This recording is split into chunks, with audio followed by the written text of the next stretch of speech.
What if a war lasted so long that children born during its first battles grew into adults before the fighting finally began to fade?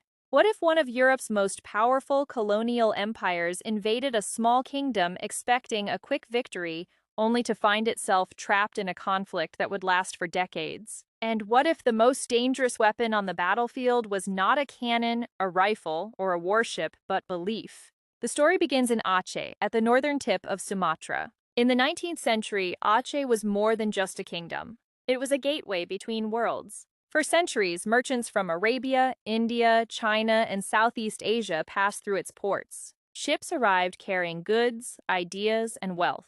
Its rulers commanded strategic trade routes that connected distant regions. Its people were proud of their independence, and its reputation stretched far beyond the shores of Sumatra. But the 19th century was an age of empires. Across Asia and Africa, European powers competed for influence, territory, and resources. The Dutch Empire had already established control over much of the Indonesian archipelago, yet one region remained beyond its grasp: Aceh. For Dutch officials, that reality became increasingly frustrating. As long as Aceh remained independent, it represented both a political challenge and a strategic obstacle. The kingdom stood outside colonial control. It made its own decisions. It followed its own path. And that was something the Dutch government found increasingly difficult to accept. Aceh was also strategically important because it sat near one of the world's busiest maritime routes. Control of the region promised influence, security, and economic advantages. For colonial planners, allowing Aceh to remain fully independent seemed increasingly unacceptable. Its location alone made it too important to ignore. By the early 1870s, tensions had reached a dangerous point. Diplomatic negotiations produced little progress. Suspicion grew on both sides. Military preparations accelerated. Many sensed that confrontation was becoming unavoidable. Leaders prepared for uncertainty. The atmosphere grew increasingly tense with each passing month. Then, in 1873, war arrived. Dutch warships appeared off the Acehnese coast. Soldiers prepared to land. Cannons were positioned. Orders were issued. The invasion had begun. In government offices far from the battlefield, many Dutch leaders felt confident. They possessed modern weapons. They possessed experienced officers. They possessed financial resources that far exceeded those available to Aceh. Most observers believed the outcome was obvious. A small kingdom could not possibly withstand the military power of a European empire for very long. Victory seemed only a matter of time. At least that was the expectation. Reality would prove very different. The moment Dutch forces entered Acehnese territory, they encountered resistance far stronger than anticipated. The defenders were determined. The population was mobilizing. Local leaders called for unity. Religious scholars encouraged resistance. Villagers offered support. Young men volunteered to fight. The invasion was no longer simply a military operation. It had become a struggle that touched nearly every part of Acehnese society. The Dutch expected surrender. Instead, they found defiance. They expected fear. Instead, they found courage. Every victory seemed to create new resistance. Every advance brought new challenges. The deeper they moved into Aceh, the clearer the situation became. This would not be a short campaign.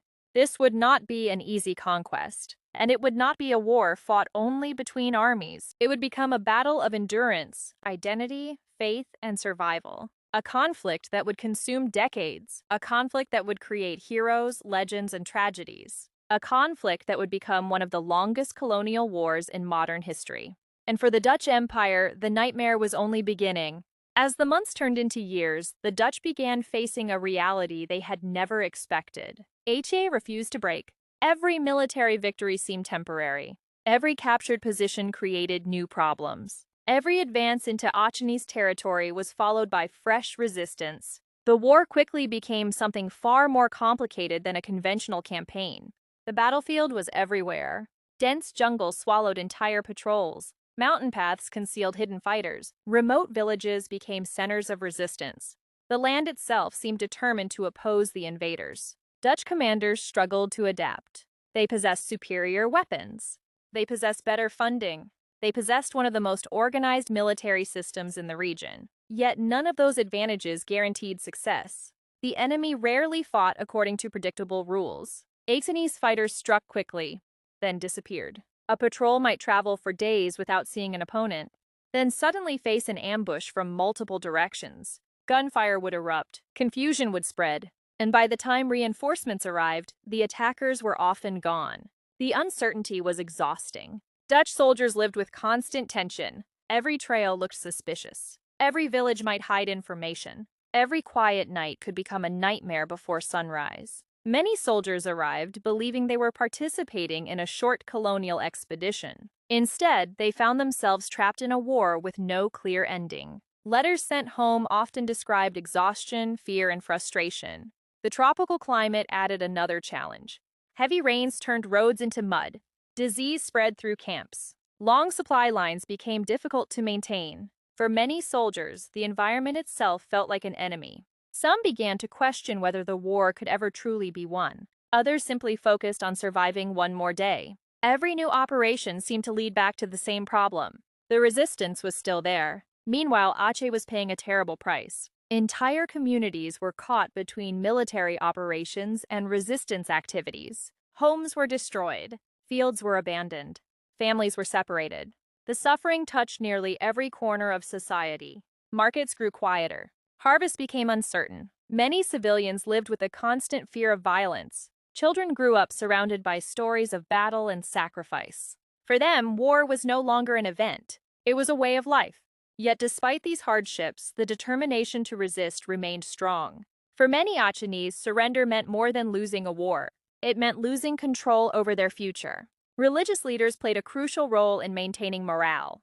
Their words inspired people to continue fighting even when conditions seemed hopeless. Resistance became more than a military effort. It became a shared cause, a belief, a responsibility carried by countless ordinary people.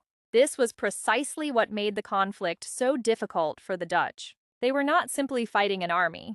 They were confronting a population that continued producing new fighters, new leaders, and new sources of support. Every fallen warrior seemed to inspire another. Every setback fueled renewed determination. The war spread beyond battlefields and fortifications. It entered homes, communities, and hearts. Years passed. Casualties mounted. Resources disappeared. Yet the resistance endured. What had begun as an invasion expected to last months was becoming a conflict measured in decades. The Dutch found themselves spending more money, deploying more troops, and launching more operations than they had ever imagined. Still, the outcome remained uncertain, and the longer the war continued, the more dangerous it became for both sides. Because wars that refused to end often change the people fighting them. And Aceh was beginning to create legends that would challenge Dutch power in ways no military planner had foreseen. As the war dragged into another decade, frustration spread through Dutch military ranks. The conflict had already consumed enormous resources. Thousands of soldiers had been deployed. Countless operations had been launched. Yet Aceh continued resisting. The Dutch could occupy territory. They could establish forts. They could launch new offensives. But lasting control remained elusive. The resistance kept adapting. And among its leaders emerged figures whose names would become legendary. One of them was Teuku Umar. To the Dutch, he appeared unpredictable. To the Acehnese, he represented resilience. He understood something many commanders did not. A weaker force could not always win through direct confrontation. Sometimes survival required patience. Sometimes deception could achieve what weapons could not. As the war continued, Teuku Umar developed a strategy that stunned both allies and enemies. At one point, he appeared to cooperate with Dutch authorities. The move shocked many observers. Rumors spread rapidly. Some believed he had switched sides. Others accused him of abandoning the struggle. Even among resistant supporters, confusion grew. Why would one of Aceh's most respected leaders work with the very power he had spent years fighting? The Dutch welcomed the development. For colonial officials, it seemed like a major breakthrough. A powerful opponent had apparently chosen cooperation over resistance. Confidence increased. Trust slowly developed. Weapons, supplies, and resources became available. The Dutch believed they were strengthening an ally. Military officers reported progress. Colonial newspapers praised the apparent success of Dutch policy. Some officials even hoped Teuku Umar's example would encourage other resistance leaders to surrender. What they failed to realize was that a very different plan was unfolding behind the scenes. Teuku Umar had not abandoned the resistance. He was preparing it, patiently, carefully, silently. While Dutch authorities celebrated what they thought was a political victory, Teuku Umar was studying their methods, observing their weaknesses, and gathering valuable resources. Every rifle mattered. Every crate of ammunition mattered. Every piece of information mattered. He understood that survival in a long war required more than courage. It required strategy. Then came the moment that transformed him into a legend. With weapons, ammunition, and military supplies acquired through Dutch support, he broke away and returned to the Acehnese side. The shock was immediate. The humiliation was enormous. Dutch officials could scarcely believe what had happened. A man they thought they had won over had instead used their trust against them. And he had done so on a scale that damaged both military operations and colonial prestige. Across Aceh, the story spread quickly. It became a symbol of clever resistance against overwhelming power. Villagers repeated the tale. Fighters shared it around campfires. The story inspired hope at a time when hope was desperately needed. For many Acehnese, Teuku Umar proved that the Dutch were not invincible. For the Dutch, it was a painful reminder that military superiority alone could not guarantee victory. The psychological impact was profound. Confidence weakened. Suspicion increased. Commanders became more cautious. Trust became harder to give. Meanwhile, resistance fighters drew inspiration from the event. It proved that ingenuity could challenge strength, that strategy could rival firepower, and that the war was far from over. The conflict was no longer only a struggle of armies. It had become a contest of endurance, intelligence, and willpower. Both sides were exhausted. Both sides had suffered. Yet neither side was prepared to stop. And as new leaders emerged to continue the fight, the war entered an even more emotional and relentless phase, one that would produce heroes remembered long after the gunfire faded. As the years continued to pass, the Aceh War became more than a military conflict. It became a test of endurance, a test of how much suffering a people could withstand without surrendering their identity. By now, entire generations had grown up knowing little except war. Children who once watched soldiers march through their villages were becoming fighters themselves. The conflict had become part of daily life, part of memory, part of survival. Among the figures who came to symbolize that determination was Nyak Dhien.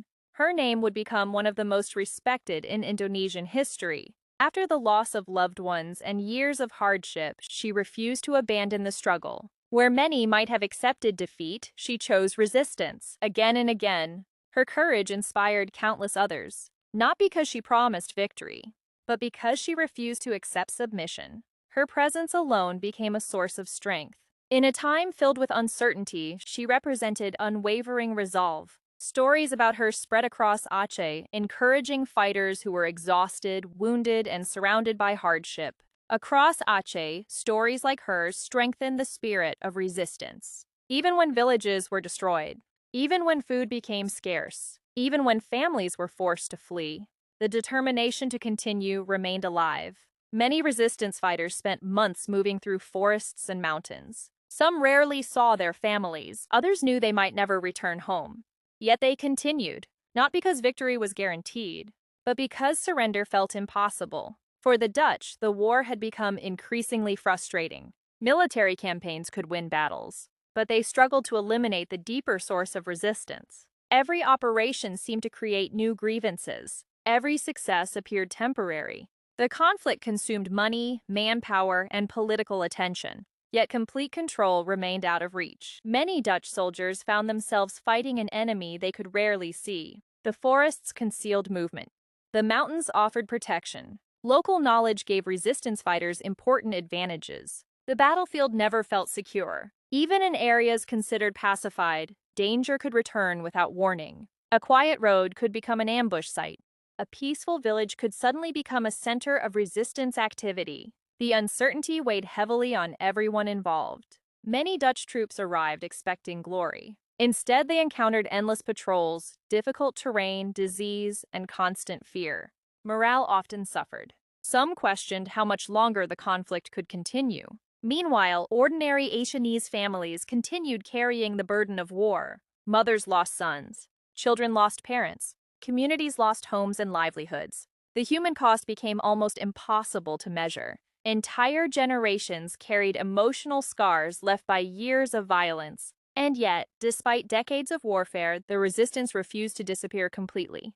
That persistence revealed something important. The Dutch were fighting for control.